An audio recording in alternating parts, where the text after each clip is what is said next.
आज की इस वीडियो में हम पढ़ेंगे व्हाट आर इर्रेशनल नंबर्स। हमारा आज का क्वेश्चन है what are irrational numbers. Okay, सबसे पहले तो हमें ये समझना है कि हमारे पास एक नंबर लाइन है जिसमें यहाँ पे पॉजिटिव नंबर है और यहाँ पे नेगेटिव नंबर है। अभी तक हमने जितने भी नंबर पढ़े हैं वो सारे नंबर लाइन पर हम दिखा पा रहे थे, राइट। तो अब आपको ये समझना है कि नंबर लाइन पे हमेशा दो ही तरह के नंबर्स होते हैं। वो दो टाइप क्या हैं? रैशनल नंबर्स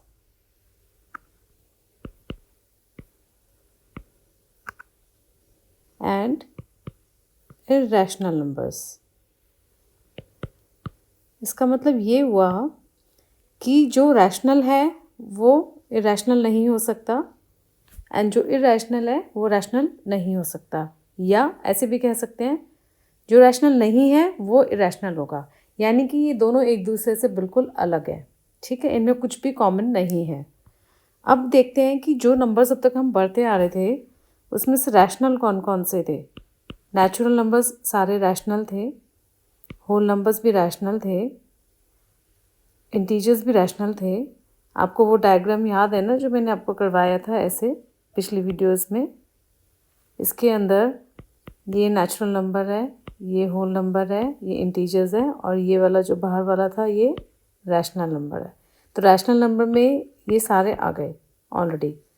अब जो रह गए, जो रैशनल नंबर में नहीं आ पा रहे नंबर्स, वो सारे इर्रेशनल नंबर होंगे। बट ये दिखाई कैसे देते हैं, इसको समझने के लिए हम एक चीज़ और समझते हैं। सबसे पहले तो दिमाग में क्वेश्चन आ रहा है कि अरे हमने natural numbers, whole numbers, integers सबकी बात की, डेसिमल की तो बात ही नहीं करी। क्या हम भूल गए? तो चलो हम पहले डेसिमल को करते हैं, डेसिमल नंबर्स। अब देखो, हमें ऐसा लग रहा है कि हमने डेसिमल की बात नहीं करी, बट एक्चुअली में जो रैशनल नंबर है यहाँ पे सारे डेसिमल्स ऑलरेडी आ चुके हैं। वो कैसे? ये देखो, अगर हमने बोला कि रैशनल नंबर में फ्रैक्शंस आते हैं, जो कि हम पहले बोल चुके हैं, तो अगर मैं हाफ को डेसिमल में लिखूं तो 0.5 होता है, राइट। अगर 1/3 को लिखें तो 0.666 ऐसे आता है, राइट। तो ये डेसिमल नंबर्स ही तो हैं। तो इसका मतलब जो भी नंबर फ्रैक्शन फॉर्म में है वो डेसिमल में तो होगा ही होगा। इसका मतलब ऑटोमेटिकली सारे डेसिमल नंबर्स भी यहाँ पर आ चुके हैं। यहाँ सारे डेसिमल नंबर्स आ चुके हैं, यहाँ पे सारे फ्रैक्शंस आ चुके हैं, यहाँ जितने भी नंबर्स आपने पढ़े अब तक वो सब यहाँ आ चुके हैं। तो रैशनल नंबर्स आप बहुत अच्छे से जानते हो कि कौन से होते हैं। अब तक आप इतनी सभी क्लासेस में अपने नंबर्स को बहुत अच्छे से यूज़ भी करा है। अब हमें अंडरस्टैंड करना है इर्रेशनल नंबर्स कौन से होते हैं। तो इसके लिए फिर से हम एक बार डेसिमल नंबर के पास जाते हैं और एक बात नोटिस करते हैं कि जब यहाँ पर ये डेसिमल था 0.5, ये रुक गया, ये यहीं ख़त्म हो गया, तो इसको हम बोलते हैं टर्मिनेटिंग। ये कौन से टाइप का डेसिमल है? टर्मिनेटिंग, यानी कि 0.5 पर ये रुक गया है। बट इस वाले केस में 0.666 ये चलता ही जा रहा है, ये रुकता नहीं है। इसको हम बोलते हैं नॉन टर्मिनेटिंग, ठीक है। टर्मिनेट का मतलब होता है रुकना, ख़त्म होना। तो ये नहीं ख़त्म हो रहा है, रुकता नहीं है। दूसरी बात, हमने देखा है यहाँ पे 6 बार बार रिपीट हो रहा है, तो इसको हम बोलते हैं नॉन टर्मिनेटिंग एंड रिपीटिंग। तो डेसिमल 3 तरह के होते हैं। देखो, डेसिमल्स 3 टाइप के होते हैं। एक होता है टर्मिनेटिंग,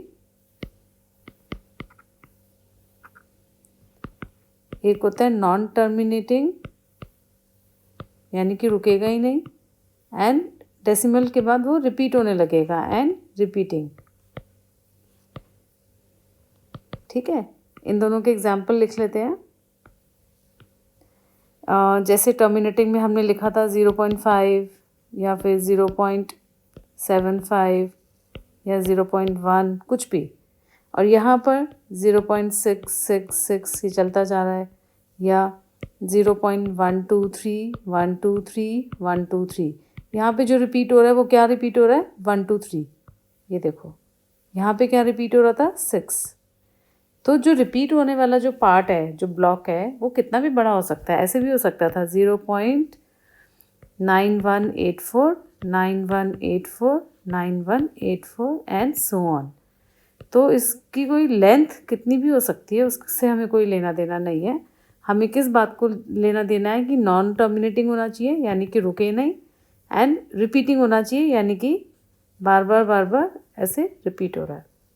अब जो तीसरी टाइप है वो है नॉन टर्मिनेटिंग, यानी कि यहाँ पे भी नहीं रुकेगा, एंड नॉन रिपीटिंग, यहाँ रिपीट भी नहीं होगा। इसका एग्जाम्पल लिखें। फॉर एग्जाम्पल हमने लिखा 0.101100110111 कोई पैटर्न ही नहीं आ रहा है, मतलब ये चलता जा रहा है और कोई भी ऐसा एक ब्लॉक नहीं है इसमें जो हम कह रहे हैं कि रिपीट हो रहा है। 10110011011011 कुछ भी रिपीट नहीं हो रहा है। एक और एग्जाम्पल लेके देखते हैं। फॉर एग्जाम्पल हमने लिखा 09172105321 यहाँ पे भी कोई पैटर्न नहीं आ रहा और ये चलता जा रहा है, तो इसको बोलेंगे non terminating and non repeating. अब मज़ेदार बात यह है कि ये वाले जो दोनों टाइप हैं ये रैशनल होते हैं हमेशा। क्यों? क्योंकि ये दोनों हमेशा डेसिमल होते हैं, और ये वाले जो टाइप हैं ये इरैशनल है। ठीक है, तो अभी एक पॉइंट और रह गया जो मैं अभी आपको बताऊंगी, उससे पहले एक बार रिवाइज कर लेते हैं। हमने देखा नंबर लाइन पे दो ही तरह के नंबर होते हैं, या वो रैशनल में आएंगे या इरैशनल में आएंगे। रैशनल में natural numbers, whole numbers, integers, decimals, fractions सब कुछ आ गया। ठीक है, जो रैशनल में नहीं आ पा रहे नंबर्स वो सारे इरैशनल में होंगे। अब उनको समझने के लिए हमने देखा डेसिमल नंबर्स तीन तरह के होते हैं, टर्मिनेटिंग, दूसरी तरह टाइप होती है non terminating and repeating, third type होती है non terminating and non repeating. जो ये पहली दोनों टाइप हैं ये रैशनल नंबर्स हैं, एंड जो थर्ड टाइप है ये इरैशनल नंबर्स हैं। अब देखना ये है कि आपको लग रहा होगा ये कोई नए तरीके के नंबर आ गए। बिलीव मी, अगर आप ध्यान से देखोगे तो आपको पता चलेगा आप ये वाले नंबर्स भी यूज़ कर रहे थे छोटी क्लासेस में, इरैशनल नंबर्स, बट आपको किसी ने बताया नहीं कि ये इरैशनल नंबर्स होते हैं। तो वो कौन से हो गए? For example square root of 2। Square root of 2 एक इरैशनल नंबर है। तो जितने भी स्क्वायर रूट में नंबर्स होते हैं वो सारे इरैशनल हैं। √7, √11, √19, √15, √16 नहीं लेंगे, 17 ले सकते हैं। तो मैंने अब देखो और एक पाई भी होगा, पाई भी इरैशनल है, ये आपको याद रखना है। ठीक है, इरैशनल नंबर। अब मैं चाहूँगी आप गूगल करो और पाई की वैल्यू निकालो, तो आप देखोगे वो non terminating and non repeating मिलेगी। शॉर्ट में मैं लिख देती हूँ पाई इज इक्वल टू 3.14। ठीक है, ओके। बट एक्चुअली में ये जो वैल्यू है पाई इज इक्वल टू 3.14, अगर हम इसको गूगल करेंगे तो ये बहुत बड़ी वैल्यू आएगी। पाई की जो एक्चुअल वैल्यू है इसको हमेशा आप देखोगे तो ऐसे लिखा जाता है, यानी कि हम इसको पूरा नहीं लिख रहे हैं, शॉर्टकट कर रहे हैं। 3.14592653 ऐसे चलती जाएगी है। ठीक है, तो ये हमारी इरैशनल नंबर है। अब आ जाते हैं वापस से स्क्वायर रूट में। मैंने 2 के बाद 3 भी मेरा इरैशनल है, √4 नहीं है। अब ये बहुत इंपॉर्टेंट बात है जो मैं आपको बता रही हूँ, √4 इरैशनल नहीं है। क्यों? क्योंकि 4 जो होता है वो 2 × 2 होता है, तो इसको जब सिंप्लीफाई करेंगे तो आंसर आ जाएगा 2। तो जैसे ही स्क्वायर रूट साइन हट गया इसमें से, तो ये क्या बन गया? Rational number. तो आपको सुपरफिशियली ऐसे लगेगा देखने से, आप एकदम से जंप मत करना कंक्लूजन पे कि ओ स्क्वायर रूट साइन लगा है तो ये इरैशनल हो गया, ऐसे नहीं करना है। आपको देखना है सिंप्लीफिकेशन के बाद स्क्वायर रूट साइन हट पा रहा है या नहीं हट पा रहा है। मैं 2-3 एग्जाम्पल और लेती हूँ। सपोज मैंने लिया स्क्वायर रूट ऑफ 9, तो 9 तो 3 × 3 होता है, तो यहाँ पे आंसर क्या आ गया? 3। तो ये भी क्या हो गया? Rational number. ठीक है, अब एक एग्जाम्पल और लेते हैं, स्क्वायर रूट ऑफ 27, तो ये क्या आ गया? 3 × 3 × 3। हमेशा आपको पेयर बनाने हैं। जैसे यहाँ पे पेयर था, पेयर में से एक नंबर बाहर आ गया, तो यहाँ पे भी पेयर में से एक नंबर बाहर आ जाएगा 3। बट ये वाला जो 3 है ये पेयर में हो नहीं पा रहा है, तो ये स्क्वायर रूट साइन के अंदर रह गया, इसको इसका साथी नहीं मिला। तो यानी कि अब सिंप्लीफिकेशन के बाद यहाँ पे स्क्वायर रूट साइन पूरे तरीके से नहीं हट पाया, तो ये हमारा हो गया इरेशनल नंबर। तो सीधी सीधी बात यह है कि जिसमें भी स्क्वायर रूट साइन होगा आफ्टर सिंप्लीफिकेशन तो वो इरेशनल नंबर होगा, ठीक है। और एक पाई होगा जो इरेशनल नंबर है। तो ये हो गए हमारे सारे इरेशनल नंबर्स। और अब हम इसको यूज़ करेंगे आगे आने वाली वीडियोस में, एंड जहाँ जहाँ ज़रूरत पड़ेगी मैं आपको इसके बारे में थोड़ी और इन्फॉर्मेशन देती जाऊँगी, ठीक है।